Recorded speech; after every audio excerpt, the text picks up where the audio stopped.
Good morning, all, and it's my distinct pleasure to welcome you to the 2022 Ottawa Hockey Analytics Conference, virtual this year. And so coming to you from St. Lawrence University in beautiful, though maybe not so beautiful today, but generally beautiful Canton, New York. First thing I want to do is acknowledge some of the generous sponsors who help us make this conference possible. As you can see on the slide here, CANSI, which is the Canadian Statistical Sciences Institute, Rotman School of Management at the University of Toronto, Carleton University, Stathletes, St. Lawrence University.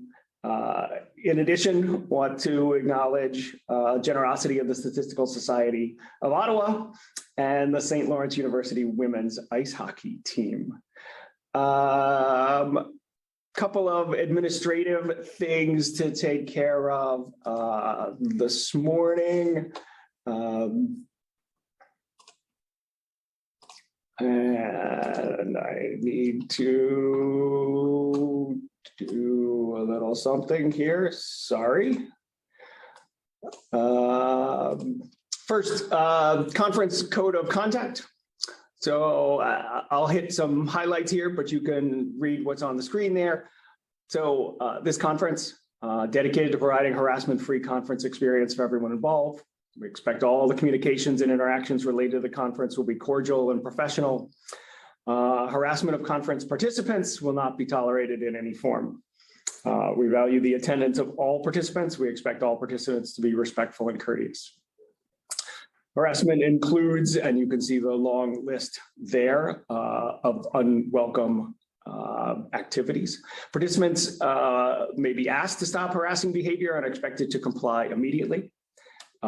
If they do not, conference organizers may take any action they deem appropriate, up to and including expulsion from the conference. If you feel you're being harassed or you notice someone else is being harassed or have any concerns, please contact a member of the conference immediately. And of course, we expect participants to follow these rules at conferences and conference-related events. So that is one piece of business. Second, need to let everyone know that we are recording this. We hope to have those recordings and make them public at the Ottawa Hockey Analytics YouTube channel. And you can visit there and see past videos from conferences. This is the 7th iteration of the Ottawa Analytics Conference. Let's see. And next, or the first item on our agenda this morning is to have a short presentation from the Rotman School of Management. And let me pull that up. Just one second here.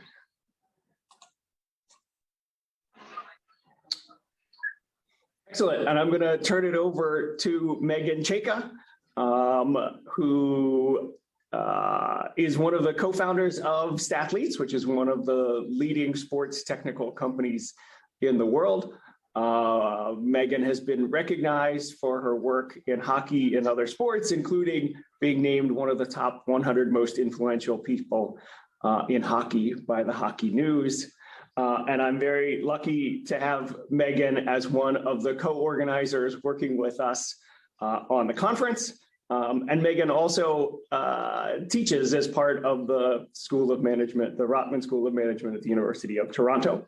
So I'll turn it over to Meghan.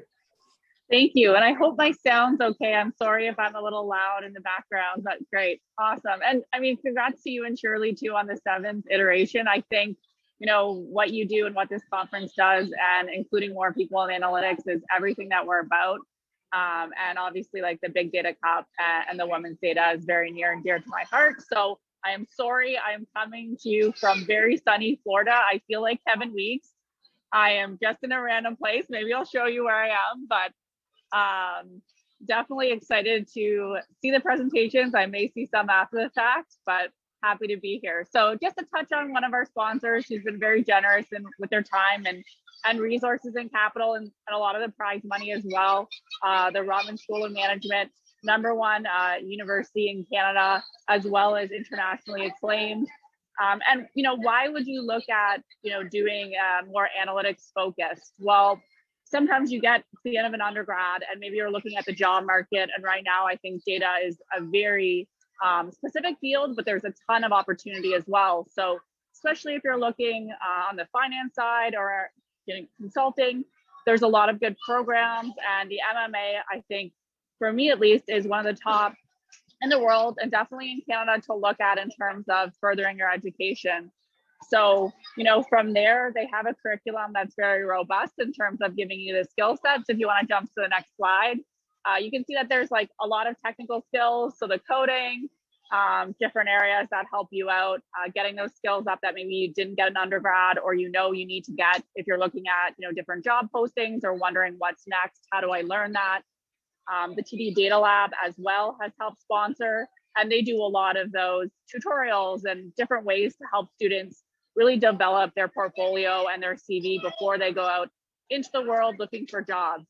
As well, the MMA does have an internship component, so you get that real world experience, plus a lot of good soft skills too, communication, data viz, a lot of what you'll hear during presentations today, and what's actually really important in the Big Data Cup too, because you have a very short period of time to get across your ideas. So I think the program really blends well, both the technical side, but also implementing it in a business environment so that you're able to transition to a wide variety of jobs and have that level of technical acumen to get there.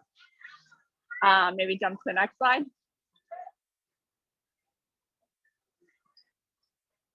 So yeah, the average age is young, but there are definitely people that go at a wide variety of stages, especially now. It is highly competitive. I've been a part of some of the interview processes, and who we get applying is amazing in terms of like international reach, background, different skill sets. A lot of people even come from sports sometimes, so I'm always very excited when that happens. So you'll be surrounded by very high caliber students. Really great program. And if you see that the age too, or the gender too, there's 58% are women. So that's kind of interesting when you think of data science and what we talk about of getting more women into the field. It actually enrollment is quite high in terms of that. So really interesting to see that it's an international program, and then also has a very diverse group. And you're in Toronto, so you're in one of a great city in the world. So you kind of get the best of all worlds in terms of a good education and a great city to start your career, and especially if you want to be in data science, and definitely a booming tech community in terms of where the government focuses a lot of time and effort on building that out. So both the TD Management Data Lab and also the MMA programs, the Masters in Management Analytics program, do a really great job. And I would just encourage everyone that if you're interested and you're thinking of like what's next for me, or I need a bit more skills, or even just like I want to do a master's, I think it's a really great program to look at. And there you go. So obviously we all know that people are looking for data scientists, data engineers, data analysts, every type of different background from the data community. 94% employed. Not a really surprise from that type of a program, or anyone with the type of skill set that comes out of the MMA program and the TD Data Lab. So I think that speaks for itself, but also, going through what you're doing with the Big Data Cup is a really cool step into seeing if you even like data, right? Working with it and doing that. So they've been very generous, helping sponsor in many ways, and we're just very thankful for them. So just a shout out to how great their program is, how encouraging and open they want to be, and get more people involved in the field, because like I said, there's a lot of opportunity and clearly not a lot of market saturation in terms of the job market. So that's my pitch for Rotman School of Management and the TD Data Lab. And you can go to their website if you want more information, or I'm always around on social if you ever want to ping me with questions. So Megan, we did have one question. Sure. Which was, is it possible to do the program part-time? That's a good one. I don't think they have part-time intakes right now. You'd have to check the website because I know a lot of these programs do have sort of changed during COVID. I believe that they're full-time though, their structure, but like I said, you'd have to check if they've updated anything for this time period. Great, thank you. And that's good place for me to remind folks that if you have questions for our speakers or panelists, that you can go ahead and put them into the Q&A tab, I guess there, or button that is part of Zoom. So thank you for that, Megan, and thank you to Rotman for their generosity in supporting the conference.